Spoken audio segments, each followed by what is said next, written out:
এই মুহূর্তে কলা ভবনের সামনে আছেন সহকর্মী মনির হোসাইন, সরাসরি যাচ্ছে তার কাছে।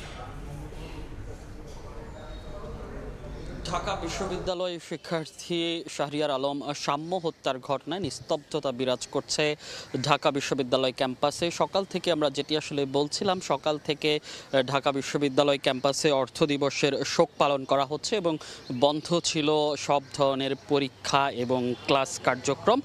সকাল থেকেই আসলে আমরা যেটি দেখেছি যে প্রাণচাঞ্চল ক্যাম্পাস সেটি অনেকটা শুনশান নীরবতায় ছিল এবং সব শ্রেণীকক্ষ বন্ধ ছিল, যেহেতু আগে থেকেই শ্রেণী কার্যক্রম, ক্লাস কার্যক্রম এবং পরীক্ষা বন্ধর ঘোষণা দিয়েছিল প্রশাসনের পক্ষ থেকে।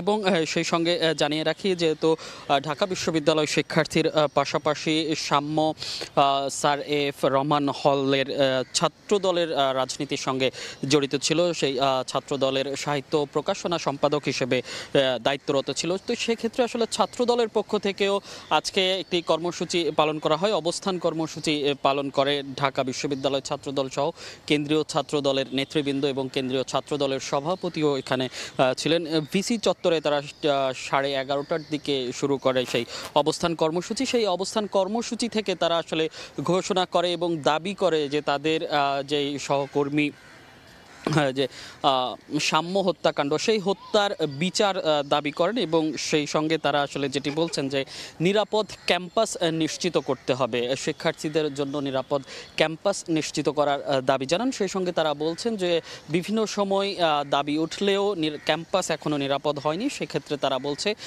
বিশ্ববিদ্যালয় প্রশাসন ব্যর্থ হয়েছে। সেই ব্যর্থতার দায় নিয়ে বিশ্ববিদ্যালয় প্রশাসন এবং বর্তমান যে ভিসি আছেন সেই ভিসির পদত্যাগও দাবি করেন সেই অবস্থান কর্মসূচি থেকে। তারপরেই আসলে আমরা দেখেছি এবং বিশ্ববিদ্যালয় প্রশাসন, ঢাকা দক্ষিণ সিটি কর্পোরেশন সহ প্রশাসনের তৎপরতা আমরা দেখেছি যে সোহরাওয়ার্দী উদ্যান, গতকালকে যেটি বলা হয়েছিল যে সোহরাওয়ার্দী উদ্যানের টিএসসির পাশ দিয়ে যে গেট আছে সেটি স্থায়ীভাবে বন্ধ করা হবে এবং সেটি বন্ধেরও আমরা যে প্রচেষ্টা সেটি শুরু হয়েছে আমরা দেখেছি। এবং সেই সঙ্গে যে মাদক নির্মূলের অভিযান চালিয়েছে প্রশাসনের পক্ষ থেকে, আমরা দেখেছি ভিতরে যেই দোকানপাটগুলো ছিল সেগুলো উচ্ছেদ করা হয়েছে। তো ঢাকা বিশ্ববিদ্যালয় থেকে এই ছিল এখনকার মতো আমার কাছে সবশেষ। এতক্ষণ সরাসরি ছিলাম ঢাকা বিশ্ববিদ্যালয় কলা ভবন চত্বরে।